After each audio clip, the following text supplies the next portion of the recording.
ये जो प्लेन जिसकी हम बात कर रहे हैं जो क्रैश हुआ है दोस्तों, ये प्लेन था बोइंग का। ये कंटिन्यूअस चल रहा है। और पता है इस कंटिन्यूअस चीज में एक चीज जो कॉमन पता है आपको क्या देखने को मिल रही है, मैं आपको दिखाता हूं।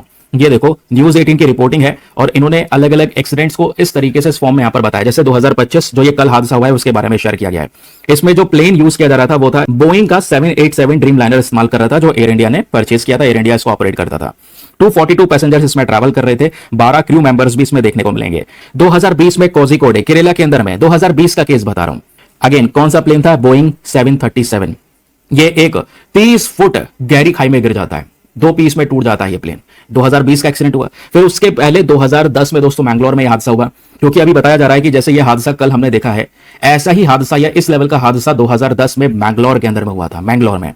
फिर जैसे 1998 का पटना का केस भी आपको देखने को मिलेगा। कौन सा प्लेन यूज हो रहा था? बोइंग 737। कंट्रोल उसका छूट गया था और वो क्रैश कर गया था एक रेसिडेंशियल एरिया में। फिर 1996 का वही चरखी दादरी वाला केस, एक खतरनाक coalition, Saudi Arabian airlines and Kazakhstan airlines के बीच में ये कॉलिशन होता है दोस्तों, ये टकराव होता है। कौन सा प्लेन था? बोइंग 747। ऐसे ही केस 1985 का, तो इसमें कौन सा प्लेन था? बोइंग 747। फिर ऐसे ही यहां पर आपको एक और केस देखने को मिलेगा। और अगेन यहां पर इस वाले केस में देखोगे कुछ फेलियर्स होते हैं। और कौन सा प्लेन था? बोइंग 747, अरेबियन सी में क्रैश हुआ। ये सारे इंसिडेंट्स आपको जो देखने को मिल रहे हैं ये क्या दर्शा रहे हैं? आज हमें खुद से मेड इंडिया मैन्युफैक्चरिंग करने की जरूरत है, इन प्लेन्स को खुद से डेवलप करने की जरूरत है। वैसे दुनिया भर के देश बोइंग से ये परचेज करते हैं। ऐसे हादसे पिछले कुछ समय पर निकल कर आ रहे हैं। रीजन अभी एग्जैक्टली नहीं पता चला है। जो ये कल हादसा हुआ है इसका कोई मेन कारण नहीं पता चला है अभी दोस्तों।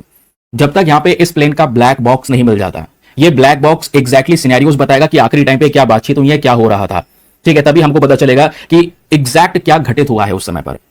या फिर कुछ एक्सपर्ट्स है दोस्तों, उन्होंने ये बोला है कि इस प्लेन से जो हादसा हुआ है कल, या तो ओवरलोडिंग हो सकता है कि ज्यादा पैसेंजर्स उसके अंदर में प्रेजेंट थे, या फिर कुछ बर्ड्स वगैरह हिट कर सकती हैं। हो सकता है एक साथ बहुत सारी बर्ड्स सामने हिट कर गई हो, ठीक है, जिसकी वजह से यहाँ पे ये हादसा हुआ है। कहोगे बर्ड्स हिट करना भी यहाँ पर हादसे में बदल जाता है? हाँ दोस्तों, ये रेयर केस होता है, बट होता है।